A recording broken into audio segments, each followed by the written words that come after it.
TV168, home of entrepreneurs.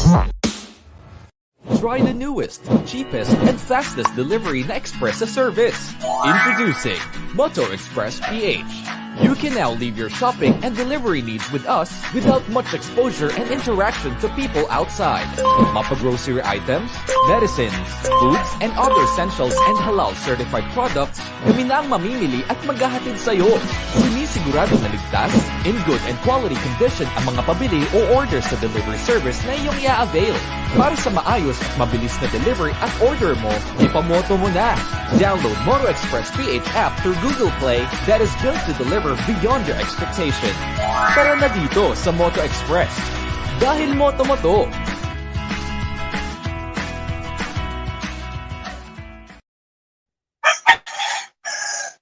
Hello, good morning, good evening, and good afternoon to all of the Filipinos all over the world. Happy Easter! Happy Easter! And to our technical director, hi Carl, happy Easter. Nakalimutan kita batiin before ako mag-live on air. And also happy Easter to Boss Bart. I hope you're listening right now. And to all the anchors of of Global TV 168, Global TV 168, and to our Bounce Back family. Happy Easter po. Thank you, Lord. Thank you for this new day, new hope, and all the graces and the blessings po na binigay niyo po sa amin. And also, we pray for healing and for recovery, and sana po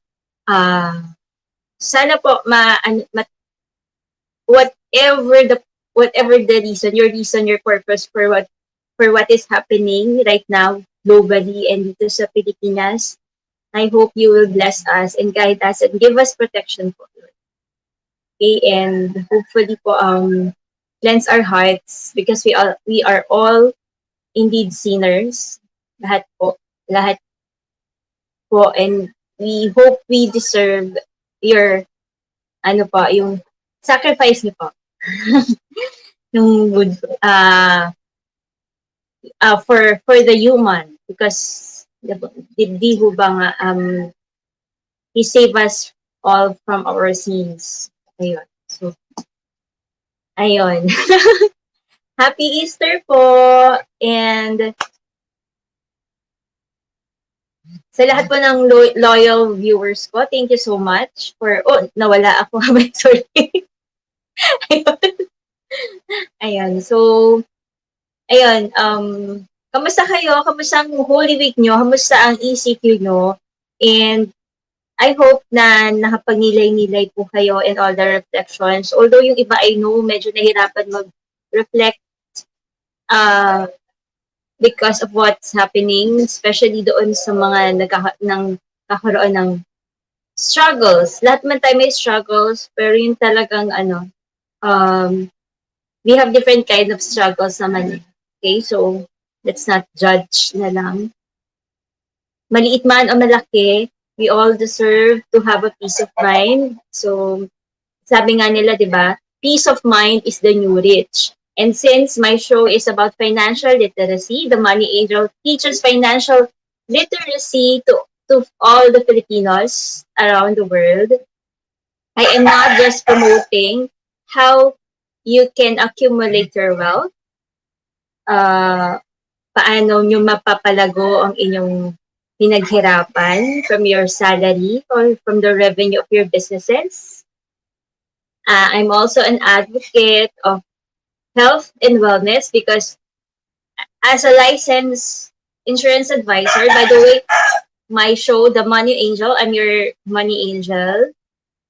I am a licensed insurance advisor and also an entrepreneur. And with my profession, we are not just advocating or promoting financial wellness, but also health and wellness. Because we have plans that can help you magkaroon ng health protection fund in case of sudden hospitalization meron kayong pondo na sasalba po sa inyo. And also, of course, yung peace of mind, di ba? Peace of mind is expensive talaga. And one way to have a peace of mind is really to invest on something na alam nyo na proprotektahan kayo and ito yung magiging partner ninyo and ito yung magiging pansalba ninyo to any unfortunate events. So I hope na from this pandemic, marami po tayong natutunan. And it's, yes, it's so frustrating na parang bumabalik tayo. Ano po? Bumabalik tayo sa umpisa. Okay. I remembered from last year, before the actual lockdown, I was submitting a client's insurance application. I was in the office, nasa office ako, that was in Makati, and bigla na lang parang nagpapanik yung mga tao. May tinatapos pa akong form, meron, parang nagpapanik na kasi mag-a-announce na ng lockdown, parang bigla na lang sabi. That was March 15, 2020, March 15.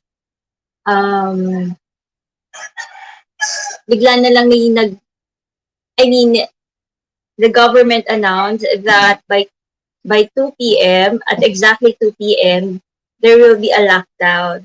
Yun yung first time, ano ba yung lockdown? Diba? I was out actually and working. And ayun, may hinahabol ako in life to be insured. So just imagine, diba? Naramdaman ko yung weight, yung value ng so much more ng aking profession during the time that I am submitting a client insurance application and magla-lockdown na gusto ko siya, I need to talagang ihabol siya kasi the client already decided and invest and I have yung investing amount on that policy application.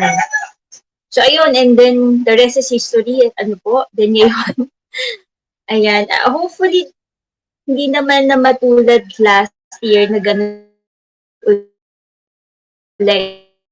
yung magiging. I hope na mas okay, mas recovering tayo compared doon sa last year because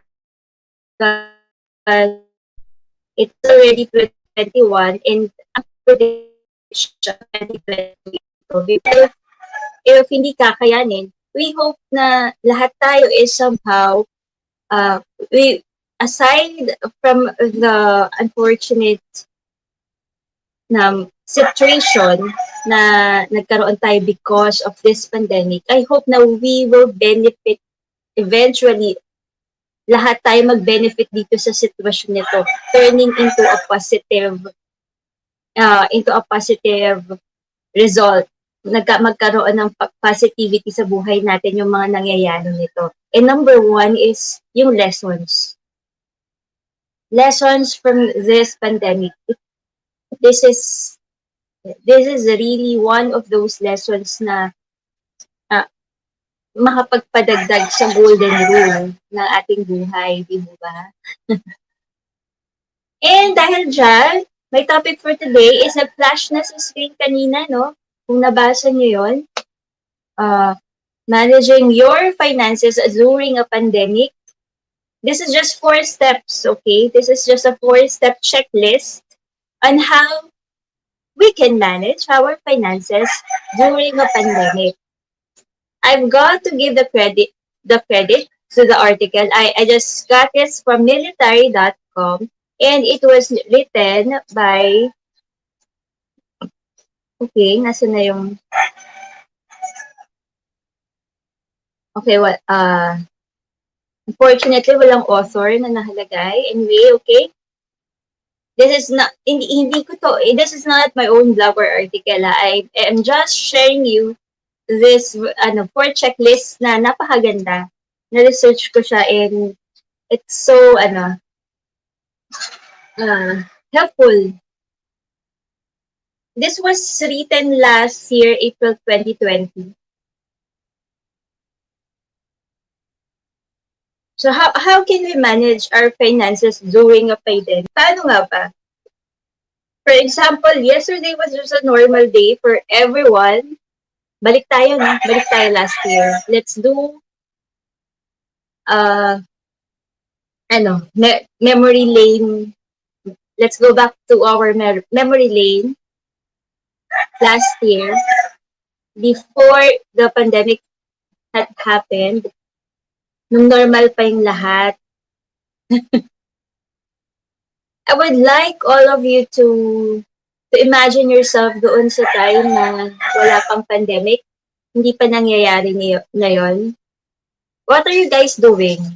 Anong ginagawa niyo ng panahon na yun before na mag-hit yung lockdown dito sa bansa natin? Or even if you were, or of course, because we are watched globally, kung nasan man kayong bansa, mga kababayan ko, kung nasaan man kayo, I would like you to go back to that moment, to that situation wherein hindi pa nagla-lockdown, nasa normal pa tayo na situation, and the gatherings are still okay. A face-to-face meeting, anyone face-to-face is okay. Everyone is allowed to go out without wearing the mask. I would like you to go back to that and feel if you can relieve the feelings kung anong pakiramdam during those moments. Try to indulge on that. Okay? Bring back that memory na pwede pa lumabas, walang mask, walang face shield, and meron pang movie house. We are allowed to go to the concerts, to travel, to anywhere. And try to think about it. And then what is the feeling? And I would like you also to alahanin ninyo kung what is your financial status during those moments. Ano yung financial status nyo, guys? Is it okay? Is it siksik, liglig, umaapaw? Or are you on a tight budget? Living on payday by payday? Marami na ba kayong na-accumulate na assets? Have you already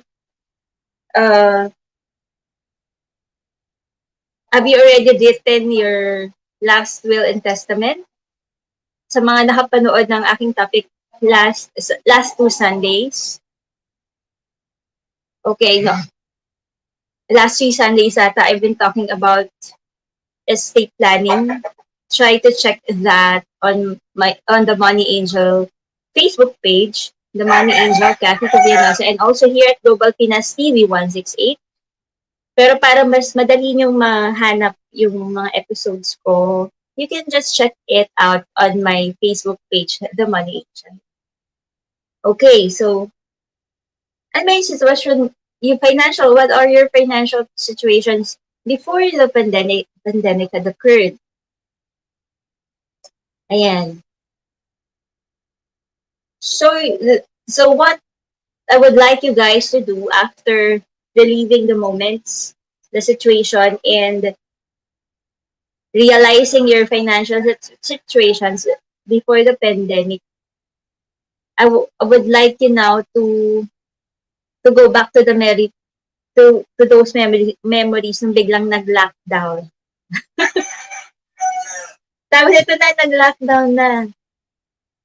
So una mo naramdaman, bawal lumabas, you can go anywhere, and then yung work mo, yung iba na wala ng trabaho, na stop yung business nila, nag-close yung business. Yung iba were so fortunate, they still have jobs, especially if their business involves essentials like food, and Also, those who are in the call center industry because they manage to work from home and ano pa ba. The hospitals also still, ano, di ba, yung mga healthcare professionals, they still have a job, although very risky nga lang, di ba? I don't know.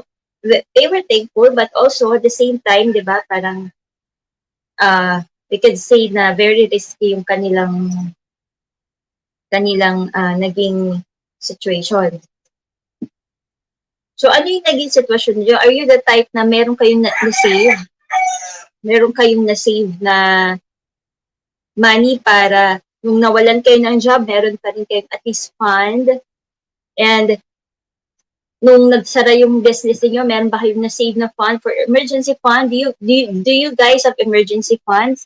And since pandemic ito, ang naging high risk sa atin is yung health natin. Our survival rate is very high risk, diba?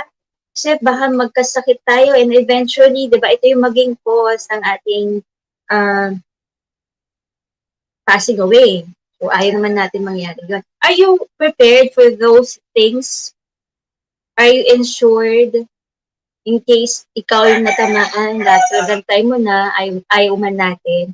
Do you have savings? Do you have a fund, a diversification of your hard-earned money para pag nawala yung business mo, itong fund na to ang makukuha mo? So why am I asking you this? Because once nung nag-pandemic, ang unang iisipin natin is ano ang gagawin natin? Paano natin i-manage natin ang finances during a pandemic? So, my 4 checklist is the actual to-dos during a pandemic. Hindi ko na pwedeng sabihin sa'yo na dapat kasi nag-ipon ka before. Kasi ito na, nandito na eh. Saving will not save you for the moment. But, you should start saving na. Yun na ang magiging action mo dapat. Pero ano na ngayon gagawin mo? Diba? So, this is just 4 checklist. Ang haba ng intro ko. So, yung first na pwede natin gawin, so, biglang nag-pandemic na, no? Ayan na. So, nandun ka ba sa situation that you still have your job? Wala kang job? You don't have enough savings?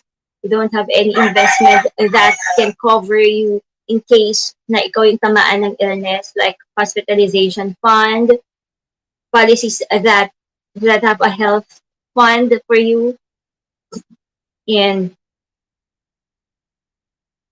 also even yung mga stock market fund, 'di ba? That would be helpful if meron kang naitabi doon.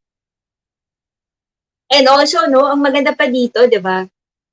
The good thing if you have also savings or emergency funds and excess funds for investing, pag dumating yung pandemic, naturally, the stock market prices will, talaga magiging bargain. And if you have excess fund, if you have built funds for investing, then mo na siya ilalagay, di ba? You will just be you will just need to review or study kung ano yung mga bargain na yon na dapat kang mag-invest, diba? So first step is, number 1, you have to analyze available resources.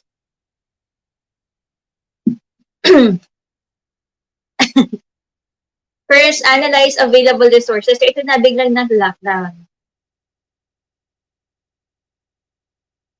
According to this article, if there is one upside to the current situation, is that many programs are being offered to help consumers stay healthy, both physically and financially. So, ibig sabihin, marami nang lalabas, marami go-offer regarding financial services and yung what we need physically, like food and how to stay healthy and all, diba? So we have to check all the available resources na kailangan natin during this pandemic. Huwag tayong maniwala agad-agad if it's not proven. Siguro, you should check it and hindi naman yung study na sobrang 1 year pa na kailangan mo na, di ba? Of course, common sense naman. You know what I mean, di ba? Check and analyze and evaluate all the available resources that is in front of you before you can purchase it, before you buy it for you and your family, even the food, di ba? So check it out. And don't hoard. And of course, wag tayong masyadong what do you call that? Uh, let's not hoard to the point na ang dami yung binili and mas spoil lang naman yung food. So, kaya you have to analyze available resources. Maraming nag-panic last year when it comes to food consumption, when it comes to the groceries. Natuto na tayo ngayon, hindi na masyado nag-panic, right? Okay? So, yun yung unang-una ha, available all the resources that you need. Marami yan, but you have to check it if it's worth it. Ito talaga yung i-serve mo for yourself and for your family.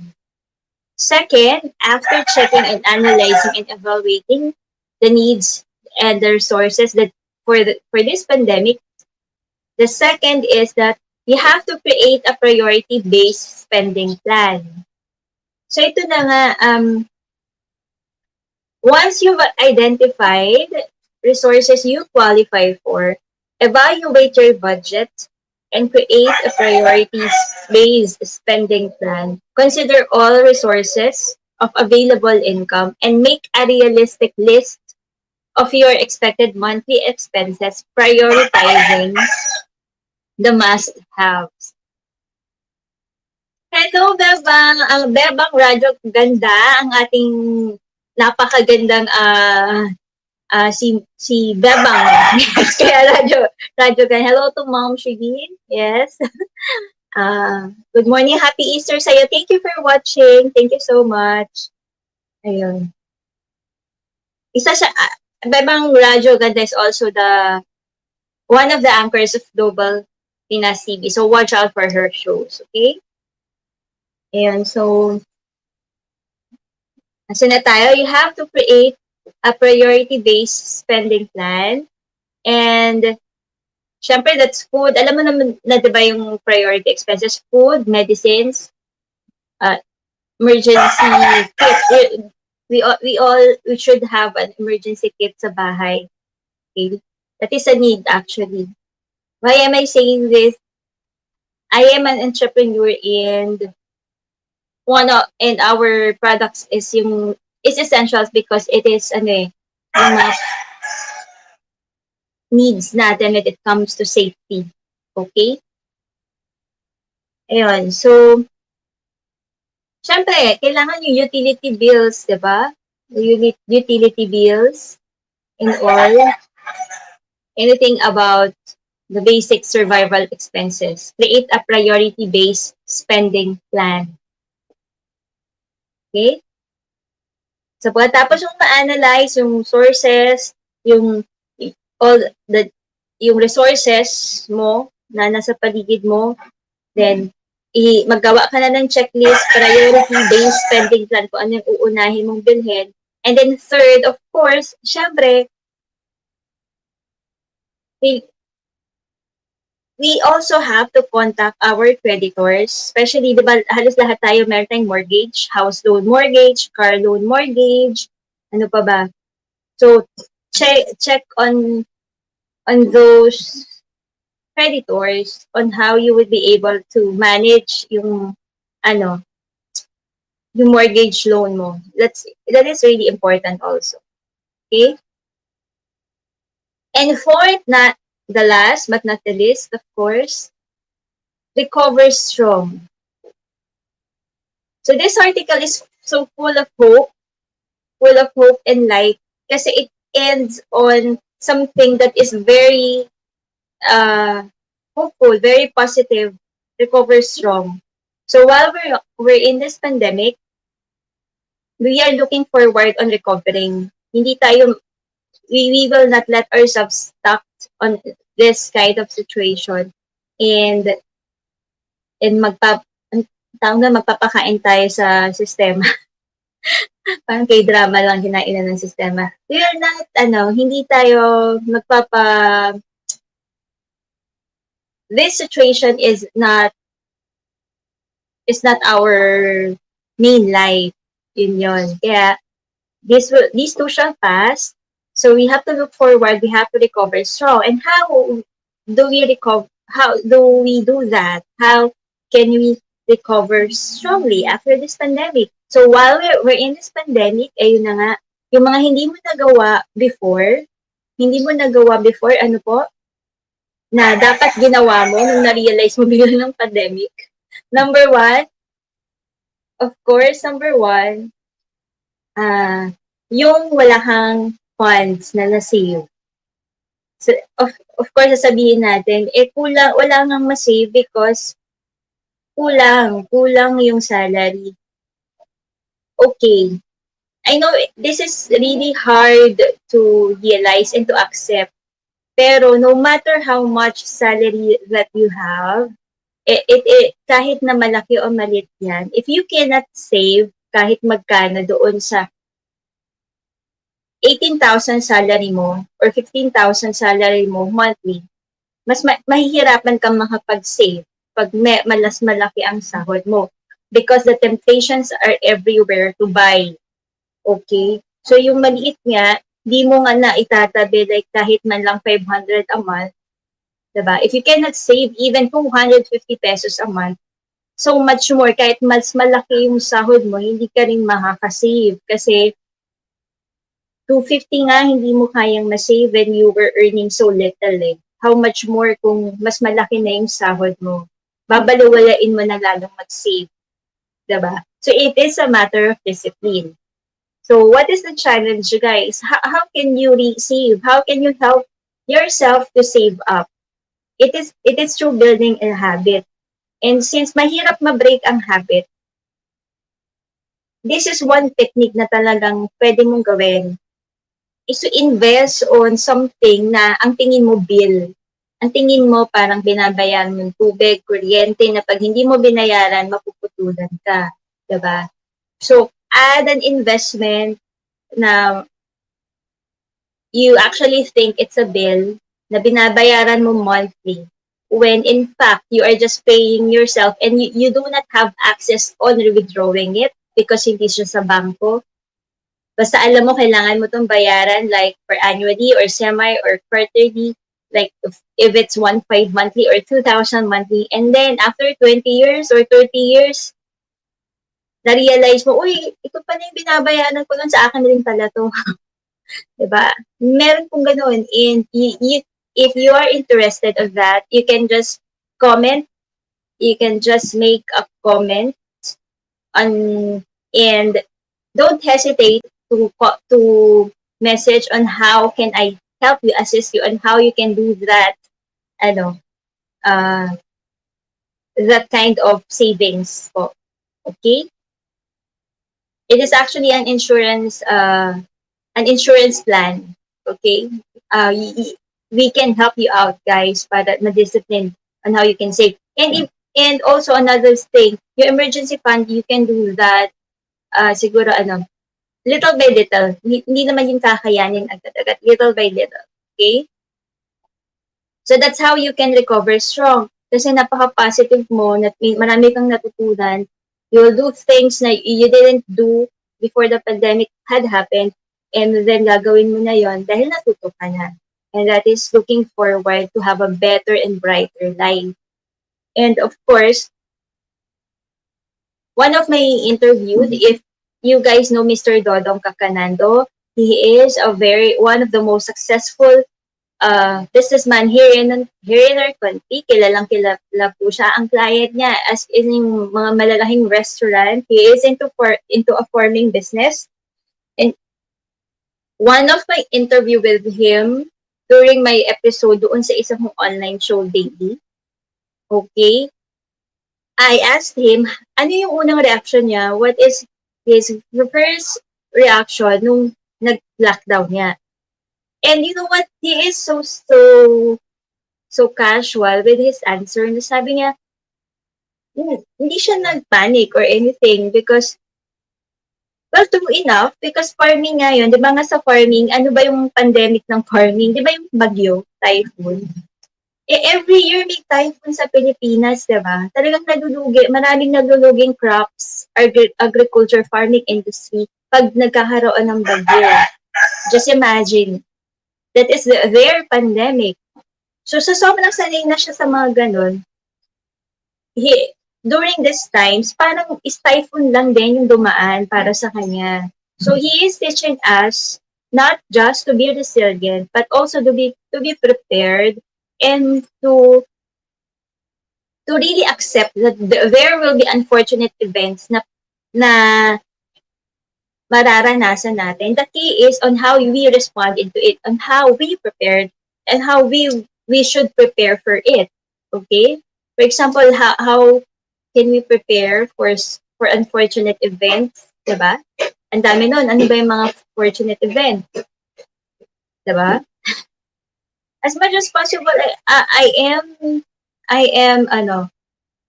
teaching you guys on how you can be prepared for the unfortunate events. And ito yung isa na yon, pandemic, di ba?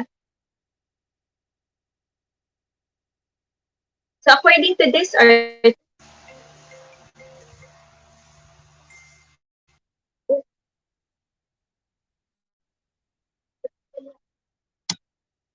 sorry,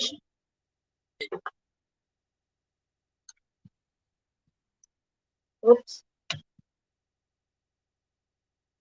sorry po. Sorry naman po, ano nangyari sa akin po? Ayan. So I love this part of the article. I love this part of this article. And this this is part of the number 4 checklist. You have to recover strong. And please remember, these are unprecedented times. And although you may feel alone, everyone is affected by the current pandemic. Take steps to take notes, safeguard your physical, emotional, and financial health, and reach out if you need assistance. So, just like what I said, this is not just all about financial wellness, but also physical, emotional, spiritual wellness, health, and wellness. Diba? So, as we experience this kind of event in our lives, we also need to be hopeful, to be full of hope, to recover strongly. Diba? We should have a positive outlook in life. Ngayon na nga lang naging negative yung positive. Parang think positive. Tapos nung dumating yung pandemic, sabi nila, parang ayoko na mag-think positive. Diba? Ayun, so that's it. I'll recap the 4 checklists. Number 1, analyze available resources. Number 2, create a priority-based spending plan. Number 3, contact your creditors. And number 4, last but not the least, recover strong. We have to recover strong. Okay? So it's already 9:36. The money angel will show at 9:45. Thank you so much for for watching. By the way, before I end my show, so sabi ko, di ba, I'm also an entrepreneur, and peace of mind is really the new rich, di ba? Peace of mind and health. A good health is is really wealth. Okay, and also one way to realize on about our financial situation is, di ba, sabi nga natin is kulang yung sahod or kulang yung sahod, we have to create another source of income. As much, sabi nga ni Warren Buffett, buffet ang nasa isip pagkain. Sabi nga ni Sir Warren, Um, we should multiple streams of income. Multiple streams, hindi lang isa, hindi lang dalawa. As much as possible, marami dapat. Kaya nga yung business tycoon, 'di ba? Here in our country is sobrang ang dami nilang businesses, real estate, malls, business, bank, 'di ba? Hindi lang isa. So, saan pa ba tayo titingin ng example? Siyempre doon sa alam nating, wow, very prosperous. But of course, I am not discounting the fact that there is wealth in focusing on one thing that you are really good at. Maganda rin yun. Especially kung yung isang passion na yun, yung isang skill mo yun is giving you so much more of what you need, it's giving you the financial freedom that we financial advisors are promoting that Filipinos should have the financial freedom and then go for it, diba? Okay lang kung isa lang kasi there is also gold in that thing. Yung isa lang, you are really good at one thing and you're just focusing on it, diba? Okay lang yun. But then there are cases, depende naman yun sa situation.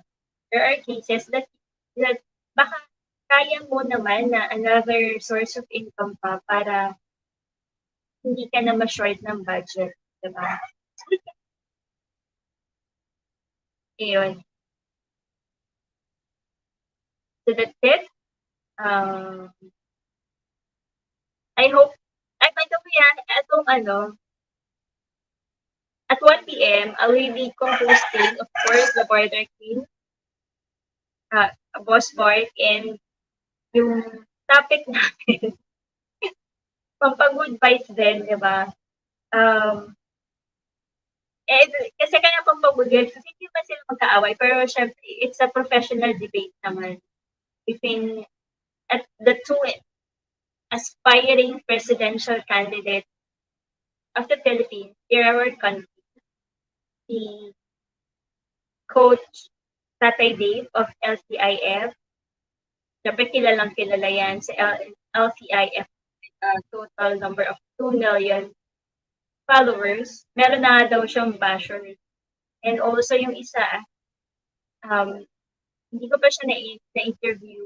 Kasi si Coach Tatay Dave, nag-guest na niya ako sa LCIF and also nag-guest na siya sa, yun na nga, nag-guest na siya talaga sa Global Pinas. So, ayun, so, hope to see you all there at 1 p.m. here. Also here at Global Pinas TV once you say and bounce back network. Please watch the Barter King Show of Boss Bart. Hi, Boss Ismael. Hello. Thank you so much. Thank you all. And also before ako of course, I would like to say hi to my one and only love, to Mr. Dexter Scalia. So, I love you, my love. LDR kami. Wala nakilala kami. Lockdown lovebird. One thing that I'm thankful of this lockdown is I found them. Okay. So hopefully next you can also suggest on the topics about the financial literacy that you want. Ano yung mga gusto niyong topic, you can just comment, then pwede kong gawing topic yan, the money angel. And also, since we are streamed live globally and marami pong nanonood sa atin, para makatulong po doon sa mga entrepreneurs, if you have products that you need to promote, ito na ang new advertisement. It is yung mga programs po namin here at Global Pinas, diba? Yung OFW Sellers TV. Here at The Money Angel, you can also message me and contact me on how you can promote your products every Sunday, 9 to 10 p.m. It's just a very minimal cost for you to invest. It's one way of investing also, marketing. one way to promote and market your products, diba? Just message me. Sobrang sulit kasi this is recorded eh. Recorded po ito and you can share it to your business page or to your personal page. Pwede po mapanood every time. Diba? And of course, syempre, credibility natataas kasi we also check the products, the businesses that is presented here at Global Pinas TV 160. And since ang dami nga, we have a lot of anchors here and maraming shows and maraming guests. So, the market is so good also, di ba? Ano po ba? And also, I would like to, yung napanood nyo kanina, di ba, yung Moto Express, uh, that is the newest delivery service, logistics services. I hope you can also patronize Moto Express Logistics. Hello to Sir Gifton. Good morning. Okay, and sa mga riders, to all those who are in search of a job, especially yung mga riders, try Moto Express po. Just search it sa Facebook page po. Okay, para maganda yung offer nila for the riders. And ayun, maraming he has a lot of plans for the riders, especially pagdating sa protection. Okay, 1 minute lang. Thank you so much. Thank you again, Sir Gal, for assisting me dito sa online show ko. Bye-bye. Thank you so much all the listeners. God bless and happy Easter. Happy Easter to all. Have a good and happy Sunday.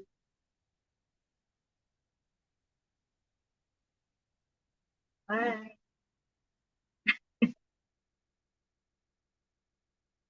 Watch out, usapang ka lang. By Sir Bart or Boss Bart.